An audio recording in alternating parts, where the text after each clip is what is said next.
দেশে একটি টেকসই ও প্রাতিষ্ঠানিক গণতান্ত্রিক ব্যবস্থা প্রতিষ্ঠার লক্ষ্যে জাতীয় সনদ প্রণয়ন করতে চায় ঐক্যমত্য কমিশন। এমন কথা জানিয়ে এই কমিশনের সহসভাপতি ডক্টর আলী রিয়াজ বলেছেন, সব দলের সঙ্গে আলোচনার মাধ্যমে এই সনদের বিষয়ে একমত তৈরি হবে। আর বিএনপি নেতা নজরুল ইসলাম খান বলেছেন, সংস্কার এত দীর্ঘ হওয়া উচিত নয় যাতে মানুষের আকাঙ্ক্ষা শেষ হয়ে যায়। দলটির অপর নেতা সালাউদ্দিন আহমেদ বলেছেন, সংস্কার নিয়ে বিএনপি আলোচনা চলমান রাখতে চায়। ফরহাদ ইবনে মালেকের প্রতিবেদন। সংস্কার কমিশনের দেয়া 5টি প্রস্তাব নিয়ে গেল 15ই ফেব্রুয়ারি বিভিন্ন রাজনৈতিক দলের সাথে আলোচনার উদ্দেশ্যে কাজ শুরু করে জাতীয় ঐকমত্য কমিশন।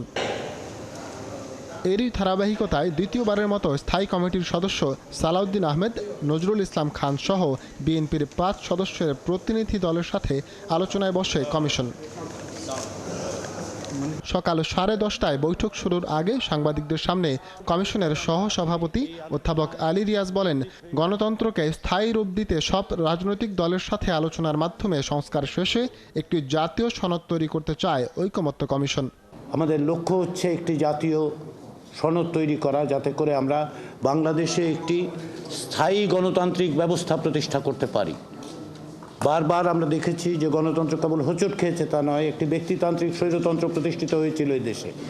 সেগুলো যাতে ভবিষ্যতে না ঘটে, যার বিরুদ্ধে বাংলাদেশের রাজনৈতিক গণতান্ত্রিক শক্তিগুলো দীর্ঘদিন সংগ্রাম করেছে এবং জাতীয়তাবাদী দল তার অগ্রগণ্য হিসেবে ভূমিকা পালন করেছে, সেই জায়গায় সেই প্রাতিষ্ঠানিক রূপ দেওয়ার জন্যই এই প্রচেষ্টা। বিএনপির পক্ষ থেকে কথা বলেন দলের স্থায়ী কমিটির সদস্য নজরুল ইসলাম খান। বলেন, সংস্কার প্রক্রিয়ায় ব্যাপ্তি এত দীর্ঘ হওয়া উচিত নয় যাতে জনগণের সংস্কারের আকাঙ্ক্ষাই শেষ হয়ে যায়।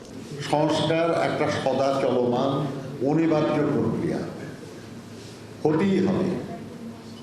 আমি যখন একা আমার ঘরে থাকি তখন সে ঘরের যে সেটা, আমি যখন বিয়ে করি তখন সেটা বদলে যাবেই। আমার যখন সন্তান হবে তখন সেটা আবার বদলে যাবে, আর একটা সন্তান হলে আরও বদলে যাবে, তাদের বয়স যখন বাড়বে তখন আবার বদলে যাবে।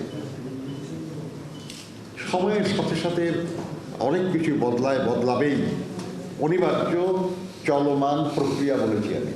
প্রথম দিনের বৈঠক শেষে দলের স্থায়ী কমিটির সদস্য সালাউদ্দিন আহমেদ স্প্রেডশিটে হ্যাঁ না ভোটের পদ্ধতির সমালোচনা করে বলেন, এতে বিভ্রান্তির সৃষ্টি হচ্ছে। স্প্রেডশিটের মধ্য দিয়ে হ্যাঁ না জবাব দিতে বলা হয়েছে, সেটা আমাদেরকে বিভ্রান্ত করেছে এবং সেটা মিসলিডিং হয়েছে। সেটা অনেকাংশে ওনারা হয়তো প্রকাশ্যে স্বীকার না করলেও করছেন, কারণ ওইখানে যে লিডিং কোয়েশ্চেনগুলো করা হয়েছে, আপনি একমত কিনা, হ্যাঁ বলেন, না বলেন, দ্বিমত বলেন, গণভোটের মাধ্যমে চান কিনা, গণপরিষদ চান কিনা, অথবা গণপরিষদ এবং জাতীয় সংসদ নির্বাচনের মাধ্যমে চান কিনা। আগে তো আমাকে ডিসাইড করতে হবে যে আমি এই বিষয়গুলো গণভোট চাই কিনা, আগে ডিসাইড করতে হবে যে গণপরিষদ আমরা মানি কিনা, আগে ডিসাইড করতে হবে যে গণপরিষদ এবং জাতীয় সংসদ নির্বাচনের এই আইডিয়াটার সাথে আমরা একমত কিনা, তারপরে না হ্যাঁ না বলবো। এছাড়া অর্থ বিল, সংবিধান সংশোধন বিল ও আস্থা বিল ছাড়া অন্য সব বিষয়ে সংসদ সদস্যরা মত দিতে পারবে এমন বিধান রেখে ৭০ নং অনুচ্ছেদের পরিবর্তনের বিষয়ে মত দিয়েছে বিএনপি। ফরহাদ ইবনে মালেক, ৭১, ঢাকা।